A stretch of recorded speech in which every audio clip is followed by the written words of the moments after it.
I always thought I knew what family meant until the very people I sacrificed my life for showed me a side of themselves I never expected. It all started on a quiet Sunday morning.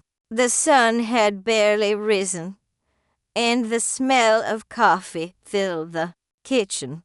I was humming softly, trying to enjoy the peace, when the phone rang. It was my son, his voice sharp, hurried, and unlike the boy I once raised.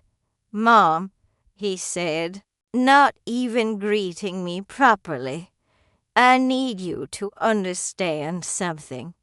Things are different now. Don't come over today." For a second, I thought I had misheard him. My hands trembled, the cup slipping slightly. "Don't come over.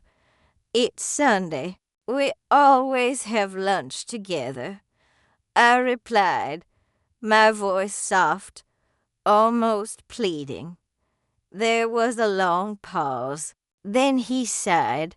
"Mom, it's not just about today. You shouldn't come around so often. We need space. Sarah thinks it's best if you, step back. Sarah, my daughter-in-law, the woman I had welcomed into my home, the woman I had defended when everyone else whispered behind her back, the woman who now wanted me gone." I swallowed hard, my chest tightening as though someone had taken all the air from the room. "Step back," I repeated, my voice breaking. From my own family, his silence was the answer. I felt the ground shift beneath me. That afternoon, I sat alone in my living room, staring at the family photos on the wall. Every smile, every holiday, every memory felt like a cruel reminder. My whole life had revolved around them raising my son alone after his father died, working 2 jobs to put food on the table, skipping meals so he could eat, staying up late to sew his clothes so he wouldn't feel poor compared to the other children. I had carried the weight of the world so he could have wings, and now those very wings had carried him far from me. But the story didn't end there. Days passed, then weeks. My phone grew quieter, the silence heavier. No calls, no visits, not even a simple "How are you, Mom?" It was as if I had been erased, forgotten until one evening, when I overheard something that changed everything. I was walking past the local cafe, the place my son and Sarah often went to. Through the window, I saw them sitting together with Sarah's parents.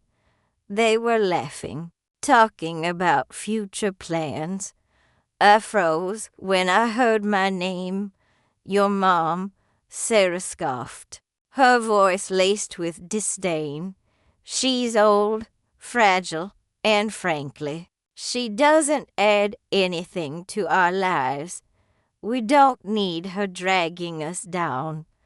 My son didn't defend me. He didn't say a word.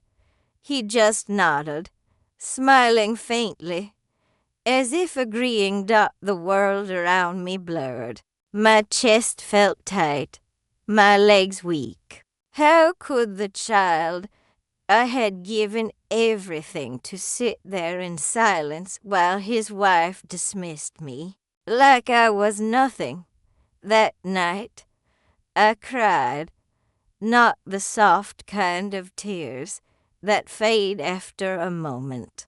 but the deep, wrenching sobs of a mother who realized her love had been taken for granted, her years of sacrifice reduced to nothing. But in that grief, something stirred inside me, a fire, a reminder that I was not weak, not disposable, not just an old woman. They didn't know who I truly was, because while they lived in comfort now, that comfort was built on my shoulders.